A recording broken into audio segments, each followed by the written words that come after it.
Con xin kính chào cộng đoàn.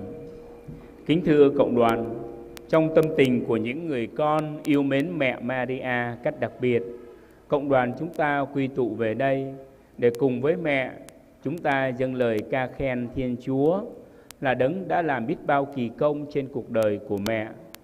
Để cùng với nhau chúng ta dâng lời ca khen mẹ, chiêm ngắm bức linh ảnh Đức Mẹ hằng cứu giúp, để một lần nữa chúng ta nhìn lại những điều mà Đức Mẹ đã chuyển cầu cùng Chúa cho chúng ta, hết ơn lành này đến ơn lành khác.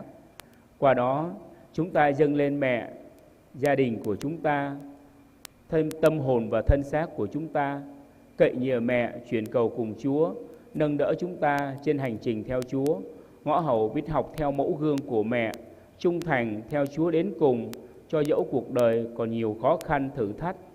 Trong giờ kính Đức Mẹ này, chúng ta cũng không quên cầu nguyện cho những người đang ở trong tình cảnh sầu khổ vì chiến tranh, dịch bệnh, đang ở trong tình cảnh thiếu thốn của ăn vì bão táp. Nhiều người ở trong tình cảnh màn trời chiếu đất, không có nhà ở, thiếu thốn lương thực thực phẩm. Chúng ta dâng lên mẹ những con người ấy, cậy nhờ mẹ đoái thương nhìn đến và nâng đỡ họ cách này cách khác, để họ cảm nghiệm được ơn bình an, có mẹ ở cùng, nâng đỡ chở che. Trong giờ kính Đức Mẹ này, con mời cộng đoàn chúng ta cùng dừng lại chiêm ngắm mẹ Maria với tước hiệu Đức Maria là cửa thiên đàng. Ở khuôn trên nôm keng khắp, amang branchua khắp cơ mị Maria bịa mẹ, bình ta rây bê này, keng cơ mút rom hăng mị Maria, bà ư bà an cơ khoa tê, doa cơ tung bưng ai prong, khoa tê prơi lấy cơ à mị Maria. Lấy tương bình ta mút rom tơ trọa, bình ta bà ni cơ à mị Maria, doa cơ lưu vót lấy, nhu eo lại gum cơ bình ta, sang nộ ta, tung bưng hem anh này, bưng hem anh nôn nhớ, amang môn, bà phụ cơ à mị Maria anh này. Eo chắc bình ta lăng đi pơ rút mơ giang, amị Maria po hanong gum ru, ta bờ ni hớt cơ khoa tê, doa cơ tum vót nhu eo lại gum cơ ta. Lấy tường ta bờ dơ cơ mị Maria, lu mình núi, hà này bụp tơi táp táp, lu binh ana đào, hà này tổ amang tờ lời lông lăng, cơ bác cơ bốc sơi họa nhầm bong, lu tờ lời đoa, lu tờ lời táp táp, doa cơ tờ lời bập lá, doa cơ tum tờ lời bờ con tờ nắp táp gơ nhu gơ lắc tô. Rồi câu mị Maria lăng rây, keng cơ bình gơ nhu má tô amang tờ lời tờ nắp táp hăng lông lăng, ách tô mươn lấy, tờ lời khắp qua tê, ách tô mươn lấy, mau mị Maria lăng rây, keng cơ mau tờ lời Chúa Alôm, đã mơ cơ chấp tu Giêsu qua, trú bờ đút, rút mị Maria mình. Để giờ hành hương được sốt mến, mời cộng đoàn chúng ta cùng hát xin ơn Chúa Thánh Thần xuống thánh hóa tâm hồn mỗi người chúng ta vào thánh hóa giờ kính Đức Mẹ này.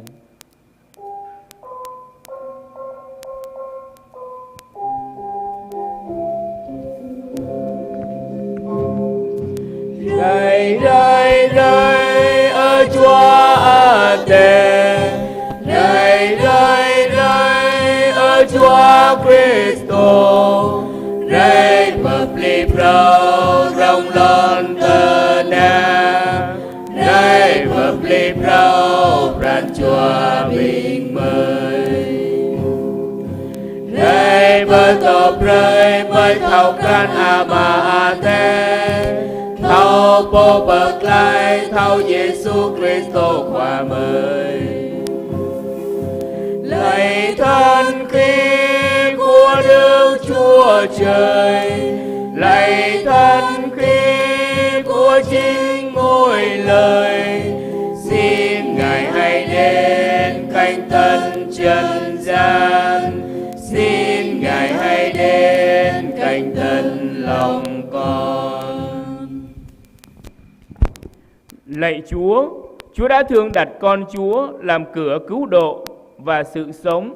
Chúng con cầu xin Chúa cho chúng con nhờ Đức Trinh Nữ Maria dẫn đường, được trung thành với tình yêu Đức Kitô và cửa thiên đàng được rộng mở cho chúng con. Chúng con cầu xin nhờ Đức Kitô Chúa chúng con. Giờ đây mời cộng đoàn chúng ta cùng dâng lời ca, tiếng hát ca khen Đức Maria.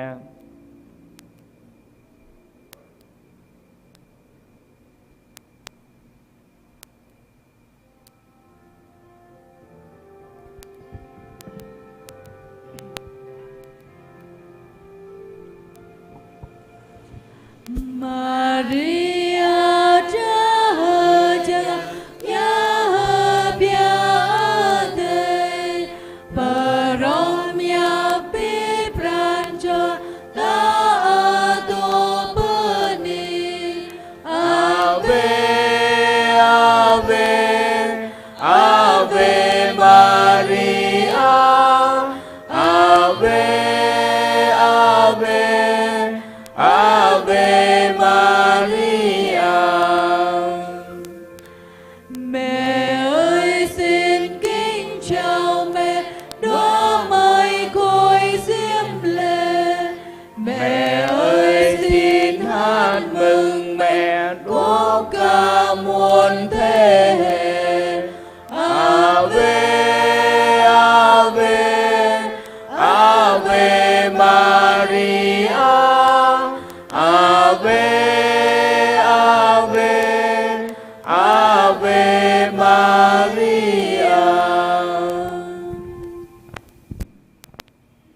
Mời cộng đoàn chúng ta cùng lắng nghe tin mừng. Bấy giờ, nước trời sẽ giống như chuyện 10 cô trinh nữ cầm đèn ra đón chú rể. Trong 10 cô đó thì có 5 cô dại và 5 cô khôn. Quả vậy, các cô dại mang đèn mà không mang theo dầu. Còn những cô khôn thì vừa mang đèn vừa mang chai dầu theo. Vì chú rể đến chậm nên các cô thiếp đi rồi ngủ cả. Nửa đêm có tiếng la lên: chú rể kia rồi, ra đón đi. Bấy giờ tất cả các trinh nữ ấy đều thức dậy và sửa soạn đèn. Các cô dại nói với các cô khôn rằng: xin các chị cho chúng em chút dầu, vì đèn của chúng em tắt mất rồi. Các cô khôn đáp: sợ không đủ cho chúng em và cho các chị đâu, các chị ra hàng mà mua lấy thì hơn. Đang lúc các cô đi mua thì chú rể tới, và những cô đã sẵn sàng được đi theo chú rể vào dự tiệc cưới. Rồi người ta đóng cửa lại. Sau cùng mấy trinh nữ kia cũng đến gọi: thưa ngài, mở cửa cho chúng tôi với. Nhưng người đáp: tôi bảo thật các cô, tôi không biết các cô là ai cả. Vậy anh em hãy canh thức, vì anh em không biết ngày nào, giờ nào. Xin kính mời cộng đoàn ngồi. Kính thưa cộng đoàn, tin mừng chúng ta vừa nghe kể về bữa tiệc nước trời vào thời cánh chung. Cánh cửa đã đóng khi khách dự tiệc vào đầy đủ. Chắc hẳn có một mối liên hệ nào đó giữa Đức Maria và cánh cửa nước trời khi hội thánh ví mẹ như cửa thiên đàng và mời gọi đoàn con đến bên mẹ để cậy nhờ mẹ dẫn đưa vào cửa thiên đàng, được vào hưởng vinh phúc quê trời cùng với Đức Giêsu con mẹ. Theo nghĩa đen, Đức Mẹ là cửa mà Đức Kitô qua đó để đến thế gian. Tước hiệu này được áp dụng cho Đức Mẹ và đã được Kinh Thánh đề cập. Sở dĩ hội thánh tôn kính Đức Maria với tước hiệu là cửa thiên đàng, bởi lẽ khi còn là cô trinh nữ, Đức Maria luôn mở rộng cửa tâm hồn để đón nhận lời Chúa. Trong biến cố truyền tin với lời sứ thần truyền: kính chào Đức Maria, mẹ ví như là cửa thiên đàng, mở rộng tâm hồn, đón nhận ngôi lời nhập thể. Mẹ đã mở cửa nước trời. Mẹ là cánh cửa rạng ngời ánh sáng. Nhờ mẹ Đức Kitô là ánh sáng thế gian, đến chiếu sáng nhân loại, đến chiếu sáng tâm hồn chúng con. Vì Eva, cửa thiên đàng đã bị đóng lại, nhờ Đức Trinh Nữ Maria lại được mở ra. Mẹ Maria là trinh nữ, luôn cầu nguyện, liên lỉ khẩn cầu cho kẻ có tội, để họ quay về với con của người, là nguồn ân sủng vô biên. và là cửa mở ra ơn tha thứ. Lạy Đức Mẹ là cửa thiên đàng, xin dẫn chúng con đi đúng đường đến với Đức Giêsu con mẹ. Chúng con tin rằng mẹ luôn là đường dẫn tới Đức Kitô. Đức Mẹ là con đường bảo đảm, thẳng tắp, tinh tuyền, dễ dàng nhất, ngắn nhất, hoàn hảo nhất để đến với Đức Giêsu Kitô. Không có con đường nào an toàn và dễ dàng hơn là Đức Mẹ liên kết mọi người chúng con đến với Đức Giêsu Kitô con mẹ. Lạy mẹ Maria, chúng con xin mượn lời trong kinh cầu Đức Bà rằng Đức Bà là cửa thiên đàng, xin cầu cho chúng con.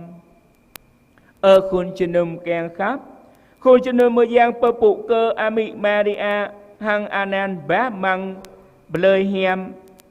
Doa cơ mương chinh sa chô tra Maria thao bóc lấy bá măng bran chua chứ cả hép a tê tộ lại a măng làm nhiều. A măng bọa giang hem Gabriel rạ bơ thao ami Maria thao bóc bá măng bran chua tụ hép a tê chinh chê đế a sar tộ lại a măng tèn nhiều. Nhu ca đã hăng bá măng lời hem đã mơ bơ ngách mương a tê rây lấy bơi lon tần á bơ trang bơ ngách cơ a bí bang bơ trang bran chua binh cơ mơi tổ a mang tlam mót doa cơ Eva bá măng cha a tê cự lấy cơ nàng bơi mị Maria gỡ bóc lang cơ lại a mị Maria chi bá măng lời hem Pô mơ giang Louis de Montfort lại Ami chinh chê lan ba ta nào trú bơ pô Cristo. Pô mơ dùn Maria chinh chê lan bơ gang tơ bạ xít hơi dạ hơi dòng Amun bèr ló dốc giang keng cơ nào trú bơ Giêsu khoa. Pô mơ giang a cọ tinh phun Pio tàn hợp lũ át lại Bu mau chê lan hơi gớt tá hèm ló cơ chê lan Maria ba neo ta mút bụp Giêsu qua gan gao bé măng mút a mang plơi hem ami Maria a mang tơi yêu lại hàng po mơ yun ya ở bia màu lông po mơ yun Maria chinh bá măng plơi hem yêu lại rơi cơ binh cờ mơi đa rồi cao ý gít gai vai lăng binh cờ mơi thao neo dựa chê lan ý keng cơ tui mút a mang tế cha bơ tao a tê bơ ghi cơ tí mình. Giờ đây để những tâm tình ca khen mẹ, chúc tụng chúng ta dâng lên mẹ được đẹp lòng mẹ. Mời cộng đoàn chúng ta cùng đứng dâng lên mẹ lời ca tiếng hát qua kinh lạy cha kính mừng sáng danh bằng tiếng Cha Rai.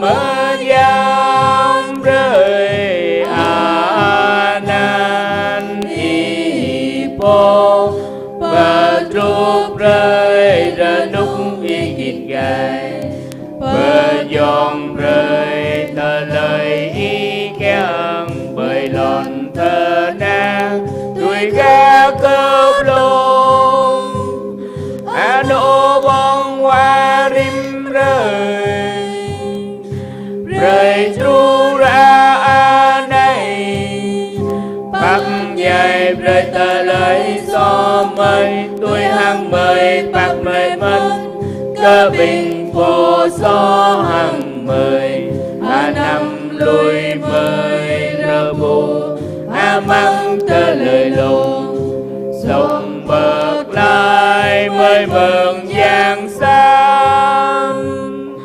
hông mơ áp bê y Maria ba cơ bưng nhằm qua tè tổ tôm in bơ bu bơ ni cơ in mang mình đã bờ đây ni cơ Giêsu Ana mừng tên ý Maria mơ giang Amin qua giang a tê Giao lại break cơ mời đã mệt nuôi so sang Tu ta ở đây Hàng lâm môn Mới chỉ tóc ra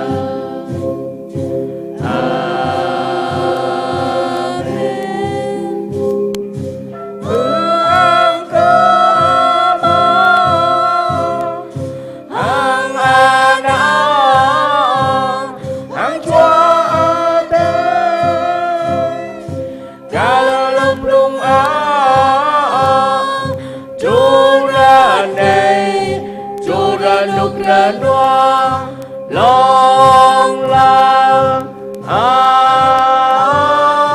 Amen. Giờ đây mời cộng đoàn chúng ta cùng hiệp ý với những người đến tạ ơn và xin ơn qua lời chuyển cầu của mẹ. Hiệp ý với những người tạ ơn. 3 ý xin tạ ơn vì được thêm lòng kính mến Chúa và Đức Mẹ. 2 ý tạ ơn vì biết vâng theo thánh ý Chúa. 4 ý tạ ơn vì chừa bỏ tội lỗi và tính hư nết xấu. 1 ý tạ ơn vì được ăn năn trở về cùng Chúa. 14 ý tạ ơn vì đi đường được bình an. 7 ý tạ ơn vì có công ăn việc làm. 1 ý tạ ơn vì đòi được nợ. 4 ý tạ ơn vì gia đình sum họp hòa thuận thương yêu nhau. 7 ý tạ ơn vì gia đình bình an. 2 ý tạ ơn vì được như ước nguyện. 4 ý tạ ơn vì con cái ngoan ngoãn học hành tấn tới. 4 ý tạ ơn vì được khỏi ốm đau bệnh tật. 1 ý tạ ơn vì biết cầu cho các linh hồn. 1 ý tạ ơn vì được thánh hóa bản thân, cải thiện đời sống. 3 ý tạ ơn vì được cứu giúp trong cơn gian nan khốn khó. 5 ý tạ ơn vì được bình an trong tâm hồn và trong cuộc sống. 1 ý tạ ơn vì có con cái. Và những ý tạ ơn mà mỗi người trong cộng đoàn chúng ta muốn dâng lên mẹ. Giờ đây chúng ta cùng hiệp ý tạ ơn với mẹ. Hiệp cùng mẹ Thiên Chúa, chúng con xin tạ ơn Cha. Chúng con xin tạ ơn Cha. Hanay binta mút rom hang binh bô bani bừng. Paraban cho bani doa cơ bơ thim ran khắp qua giang ate hang mị Maria. Reme cho bani bưng doa cơ thao mự hép qua giang ate. Toa cho bani bưng doa cơ thao bơ dơ từ lời hơi tiếp amang bra bơ com từ lời chan. Clau cho bani bưng doa cơ lui từ lời xó hang cờ núi sát ram. Clau cho bani bưng doa cơ cơ chấp trú bơ đút. Clau cho bani bưng doa cơ neo amang chelan rờ núc rờ noa. Bạ cho bani bưng doa cơ mau bra mạ. Toa cho bani bưng doa cơ tanh kla abis nớ. Bạ cho bani bưng doa cơ sang anọ bơ góp thao mút rom kèng khắp. Nam cho bani bưng doa cơ sang anọ rờ núc rờ noa. Clau cho bani bưng doa cơ tui pran tui anọ kèng. Bạ cho bani bưng doa cơ anạ sang ram đi tui. Chú cho bani bưng doa cơ lom roa noa. Chú cho bani bưng doa cơ thao gum ru lơm tà náp tà nông. Sa cho bani bưng doa cơ tơ kiang hem. Clau cho bani bưng doa cơ mau anạ bạ. Hang tum tà lời bani bưng binh ta kiang bơ dơ cơ mị Maria. Hà này binh ta mút rom bơ dơ cơ mị Maria.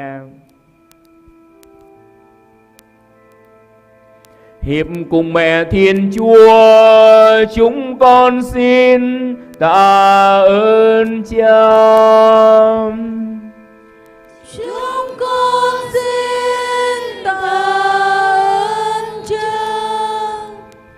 Giờ đây mời cộng đoàn chúng ta cùng hiệp ý với những người đến xin ơn qua lời chuyển cầu của mẹ. 16 ý xin thêm lòng kính mến Chúa và Đức Mẹ. 15 ý xin biết vâng theo thánh ý Chúa. 12 ý xin chừa bỏ tội lỗi và tính hư nết xấu. 11 ý xin ăn năn trở về cùng Chúa. 10 ý xin bền đỗ đến cùng. 14 ý xin đi đường được bình an. 20 ý xin có công ăn việc làm. 20 ý xin mau trả hết nợ. 7 ý xin đòi được nợ, 20 ý xin gia đình sum họp hòa thuận thương yêu nhau, 21 ý xin gia đình bình an, 8 ý xin được như ước nguyện, 9 ý xin con cái ngoan ngoãn học hành tấn tới, 2 ý xin tìm được người thân, 15 ý xin khỏi ốm đau bệnh tật, 10 ý xin được chết lành, 20 ý xin cầu cho các linh hồn, 11 ý xin thánh hóa bản thân, cải thiện đời sống, 11 ý xin cứu giúp trong cơn gian nan khốn khó, 12 ý xin bình an trong tâm hồn và trong cuộc sống, 2 ý xin sinh nở bình an, 2 ý xin có con cái, 2 ý xin tìm thấy của cải. Và những lời xin ơn mà mỗi người trong cộng đoàn chúng ta muốn dâng lên mẹ chuyển cầu. Giờ đây chúng ta cùng hiệp ý dâng lời khấn xin. Nhờ lời Đức Mẹ chuyến cầu, xin Chúa nhận lời chúng con. Xin Chúa nhận lời chúng con. Hàng này bình ta mút rom hàng bình bô được cầu bừng. Hợp lút mẹ chô được cầu bừng bư thìm răn khắp qua giang ate hàng ami Maria. Hợp lút chú chô được cầu bừng thầu mự hép qua giang ate. Rồi mẹ chô được cầu bừng thầu bơ dưa từ lời hợp tiếp amang broa bơ com từ lời chan. Hợp lút lau chô được cầu bừng thầu lui từ lời xó hàng cờ núi sát ram. Hợp lút năm chô được cầu bừng hợp đốc đoạn lại hàng qua giang ate. Hợp lút năm chô được cầu bừng cơ chấp trú bơ đút. Hợp lút bạ chô được cầu bừng neo amang chilen rồi nút đờ noa. Năm chô được cầu bừng màu bạ mẹ. Hợp lút chụp ăn chô được cầu bừng tanh cla bí nữ. Chụp ăn chô được cầu bừng tui mẹ lại ở nữ arang đom. Hợp lúc mẹ chô được cầu bừng sang ăn nọ bơ góp thao mút ròm kèn khắp. Toạp lúc bạ chô được cầu bừng sang ăn nọ rồi nút nòa. Hợp lúc chô được cầu bừng tui pran tui ăn nọ kèn. Hợp lúc chô được cầu bừng ăn nạ sang ram đi tui. Bạ chô được cầu bừng bút lại mà núi trệ chèm. Toạp lúc xa chô được cầu bừng lom rọa mẹ nọa. Toạp ban chô được cầu bừng dày mơ ác. Hợp lúc mẹ chô được cầu bừng thao yêu lẹ rơi cơ bình bừng át chùa. Chú chô được cầu bừng bơ hờ chí rơi bô bập lý tờ lời hờ tiếp. Toạp lúc chô được cầu bừng gum ru lơm tờ nát tờ nông. Hợp lúc toa chô được cầu bừng rồi nút rồi noa amang pran hàng amang tờ lời hờ tiếp. Xa chô được cầu bừng tờ kiang hem. Lau chô được cầu bừng mau anh nạ bạ. Bạ chô được cầu bừng ép bú công ngàn. Hàng tung tờ lời được cầu bừng bình tà keng bơ dơ cơ mị Maria. Hà này bình ta mút rom bơ dơ cơ nhu tờ lời cờ vứ rờ cầu. Nhờ lời Đức Mẹ chuyến cầu, xin Chúa nhận lời chúng con. Xin Chúa nhận lời chúng con. Để những tâm tình tạ ơn và những lời xin ơn của chúng ta được đẹp lòng Chúa và hài lòng mẹ. Giờ đây cộng đoàn chúng ta cùng dâng lên mẹ những đóa hoa tươi thắm cũng như những đóa hoa lòng của chúng ta kính dâng lên mẹ.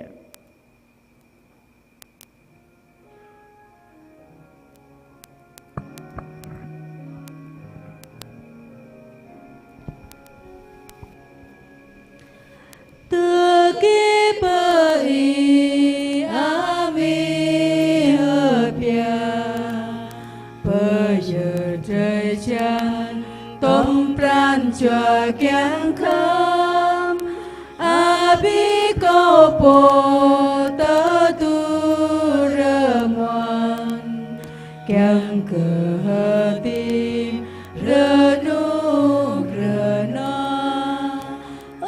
Maria ami cho ca trời chan pran cho cơ giờ cơ in bơ mơ giang prơi tông mi rom mi đau cơn ca cha tuổi ami ý kinh cái cầu hơ tiếp tơ lời pro ba an ama lòng lan con đến trước tòa nữ vương uy quyền dâng hồn dâng sang dâng cõi lòng yêu mến, phó chót nơi mẹ tâm thân nhỏ hèn, để đời con luôn vui sống bằng yên.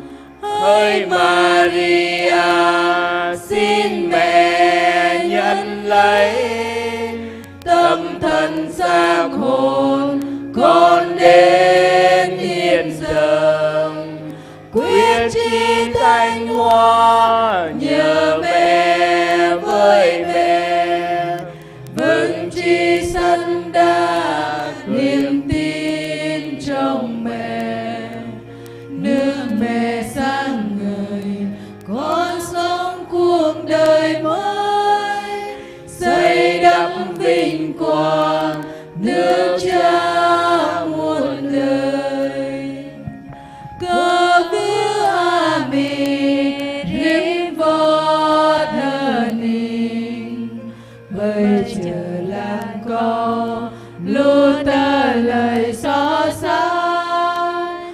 Con mơ lắng đi amin, hơ ổn càng kham cho cơ amin.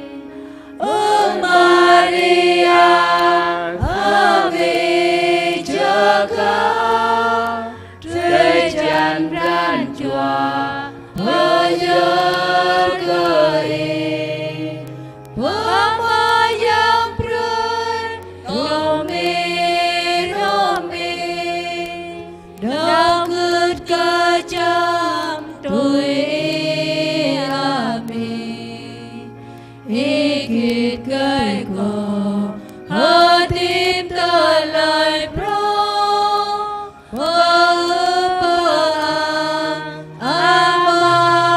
lòng lan.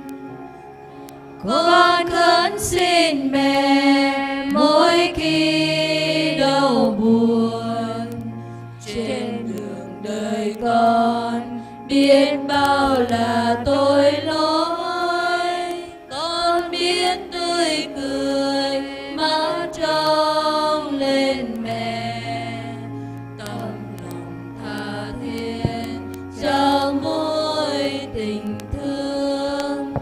Hỡi Maria, xin mẹ nhận lấy tâm thân xác hồn con đến hiến dâng, quyết chí thánh hóa nhờ mẹ với mẹ, vững chí sẵn đa niềm tin trong mẹ. Nước mẹ sáng ngời, con sống cuộc đời mới, xây đắp vinh quang nước Cha muôn đời. Giờ đây mời cộng đoàn chúng ta cùng quỳ gối đọc kinh tuần cửu nhật kính Đức Mẹ.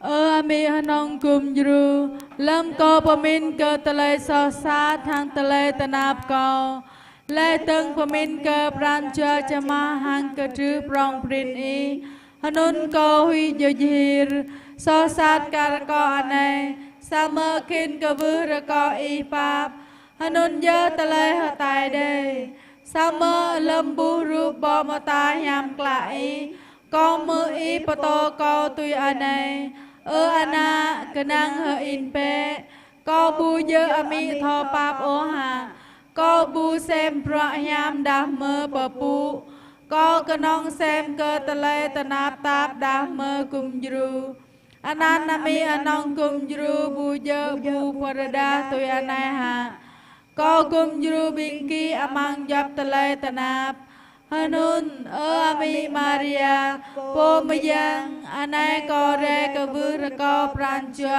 i chama api prancha ko kanang in be prancha i tho pap re ko i pakan ko da re ko i patlai ko da re ko i alum ko da Maria cha chi cha ja yong im acaka tu le ananami anong kum juru kang ke petrut pesul pranca bing keme kenang hein ke i hanun ko ke vur ko i kapap kum juru ko nanau amang jop ani to ano nau lam yang sat pleu plaj lâm mò tê lê so lâm bướp tê lê tê nạp amang tê lê hờ tịp hàng bia ma nhu amang mong chít lo pran mi thô pap rơ co y pre cơ co thô trăng đoẹ nào pơ y nà nào co cứ xít ní tê tê co trăng đoẹ nào pơ y hôn ngạ pre cơ y chê mơ nhạp co rơ co y pre cơ co pương dông phan nà nè thao trăng yêu lại hàng y nà nào hàng mô pran chua cơ năng in cơ y car hàng ana sang càng cơ y mơ nhạp co yêu lại đa mơ cung dru co nà nào hàng pre cơ co pương đào cứt cơ chắp tru pơ lụt mi anong cung dru rơ co y bà pu pre nham cơ co hàng yêu lại cung pre cơ co tụ tạ này hàng lâm mung chít lo pran amen mi anong kum juru rơ co y vai lang pa kang bing po to rom co pa kang cơ ơi co tim phun cơ khul chinum yang cơ lon ya co cơ sang ano co cơ ate mai ate yong co cơ bing ayat na api pang bing po tanap tôi chunui cơ bing pengat chua to mang ani pa kai mi Maria nong kum juru rơ co y yo lai kum pre cơ co đa ơi Alfonso po vai lang pa kang co rơ co y kum juru co lâm cơ ba thọ đoại nào tru pa mi Maria